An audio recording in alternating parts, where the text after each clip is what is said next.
Bonjour de Naples Fantastique, le français facile. Aujourd'hui, nous parlons de Jacques Prévert.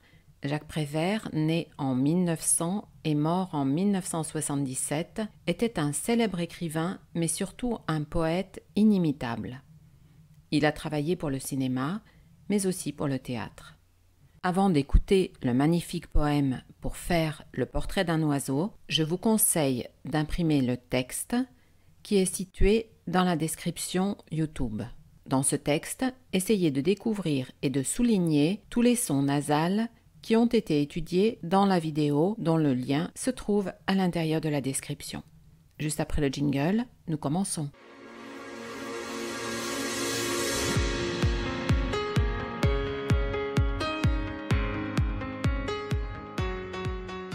Pour faire le portrait d'un oiseau.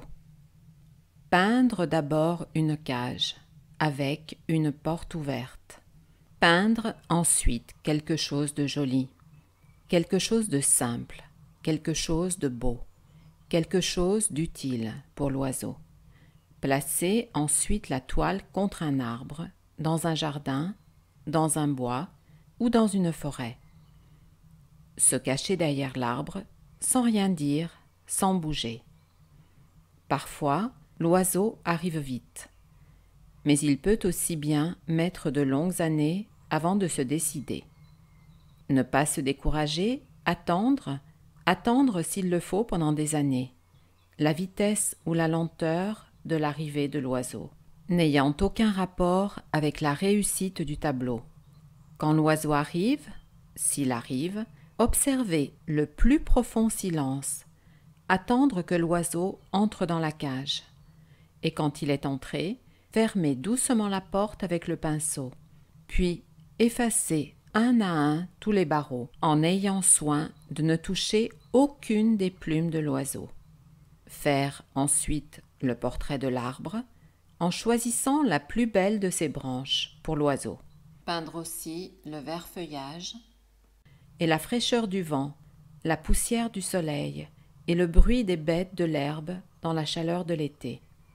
Et puis attendre que l'oiseau se décide à chanter. Si l'oiseau ne chante pas, c'est mauvais signe. Signe que le tableau est mauvais. Mais s'il chante, c'est bon signe. Signe que vous pouvez signer.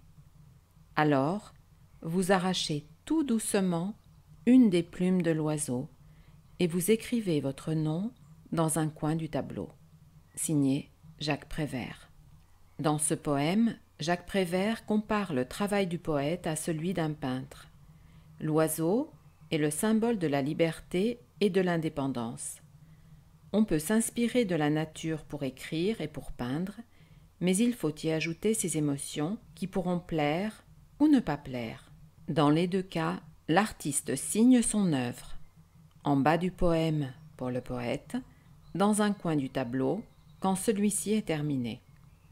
Dans la vie courante, la cage guide les gens, mais il faut savoir ôter les barreaux pour exprimer sa personnalité. Je vous conseille de relire et d'écouter à nouveau ce magnifique poème. Je vous rappelle qu'à l'intérieur de la description YouTube, vous trouvez d'abord le texte, ainsi qu'un lien qui vous amènera au texte dont les sons nasals sont mis en évidence. Et pour terminer, un autre lien qui vous amène à la leçon qui parle des sons nasals. Si cette leçon vous a plu, merci de rajouter un commentaire dans la description YouTube. N'oubliez pas de vous inscrire à ma chaîne YouTube Naples Fantastique, sans oublier d'activer les notifications afin de recevoir toutes les nouveautés. Parlez-en autour de vous avec vos amis et évidemment, partagez sans modération. Merci, à la prochaine fois.